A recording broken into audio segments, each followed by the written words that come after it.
Okay, here we are at 5748 Beech in Johnston, interior townhome.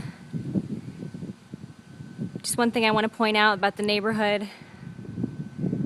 Looking down the street, the neighboring townhomes.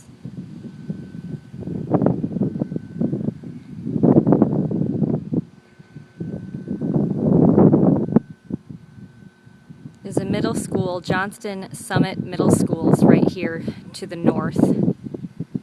So that's sometimes considered a good thing. There's also a bike path, I don't know if you can see it, that goes back there.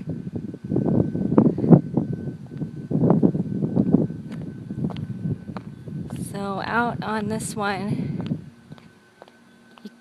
they got some nice landscaping per the association. 2 steps up to the entry. Now, there is a hardwood entry that is true hardwood, not laminate. It looks to be oak, but it's a very light oak. If you don't look hard enough, one might think it's maple, but it is oak. Walking into the main living space.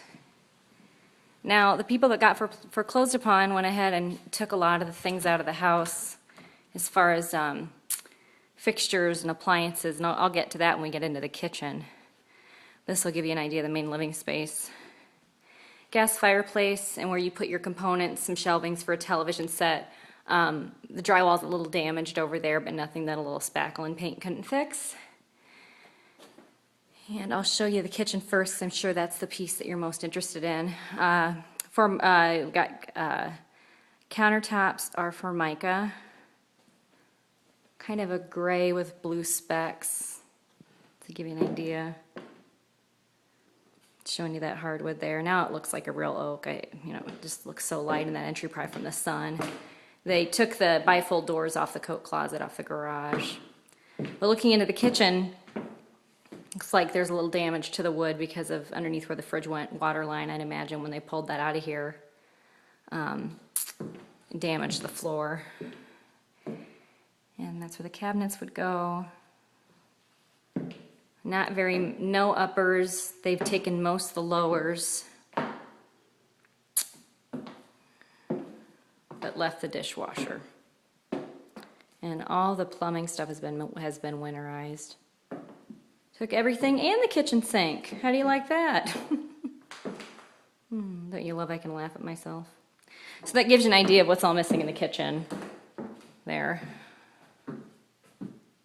But at 114 something or whatever it's listed at, that's c'est la vie. No offers yet on this one. Laundry room, obviously washer and dryer are gone. This access to the crawl space up there, not much for storage, just a standard crawl space.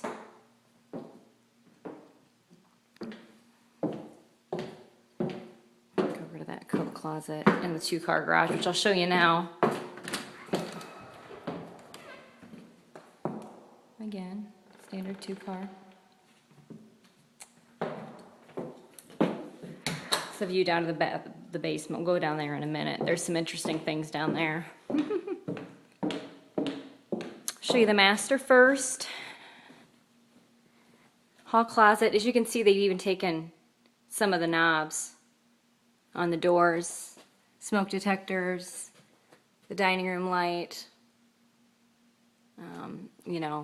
They left the ceiling fan, but there'll need to be some money spent there. Back into the bedroom. Vaulted ceiling, left ceiling fan. On the main level, the drywall's all in really good condition, except for around where the TV components would go. This gives you access to exterior patio that has a privacy fence. And then the full bath. It's plumbed for a dual vanity, but the vanity and the sinks were robbed, and the light fixtures and the mirror was robbed out of the place. And when I say robbed, I think the sellers took it, or the people that were foreclosed on. I don't think people just came in and robbed it. You're probably familiar with urban mining. Again, winterized. And the shower is a walk-in, which will be good for your dad. So it gives you an idea on that. And then to give you, there's also a walk-in closet, which I forgot to show you. Here we be. There's a walk-in closet.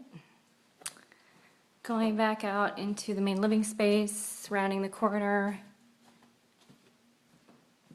there's a front sunroom slash den. You could call it a bedroom if you wanted. Over to your right, which I'll show you in a second. But also the second full bath shower tub combo. Toilet was left, shower's fine, but again, vanity and sinks, mirrors taken. Light fixture was left in that bedroom, although it's an ugly light fixture. Yuck. No wonder they didn't want to take it. And then this room, and in this floor plan with clients, generally they, again, do this as like a den area. You could do it as a second bed. Gives you an idea of that.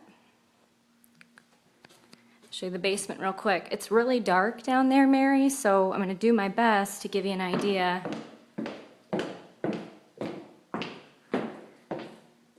Finished down the stairs to the landing, and then the carpet was pulled out there. Like the railing down to the basement will need to replace. That's a minor repair, but just wanted to point that out.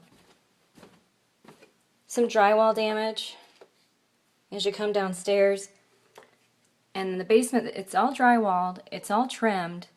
And I don't know if you can see this very well, but on the ceiling, on portions of it, they just sprayed texture on floor joists, which I guess is creative, but isn't a true finish. I doubt your dad will be using this space for true finish, but if you ever went to keep this as an investment property, I suppose you could put some ceiling tiles up. There are some ceiling tiles. Here's where the ductwork runs. Put ceiling tiles there. One of your doors. This is, if you can see it, I don't know if you can see it or not, but that's back into the heating and cooling, or the heating, you know, where the furnace is. And again, we've got some more exposed. You probably can't see this, but they got ceiling tile, and then again here, they just sprayed white texture on the floor joists. Walking back here, there is an area that is partially finished, but a lot of it is dry. Most of it is insulation. There's an egress window for a bedroom, but either this was somewhere where somebody practiced their like drumming on a drum set, or a torture chamber, one of the two, because it's a padded room. So for sound barrier, makes you wonder. And they have a second room over here that has no window, generally used for storage in this plan. And again, with padded ceilings. So lovely. But that could be torn down. Just makes you wonder what they did with that. So that concludes our tour of Beech Lane in Johnston. All right, there we go.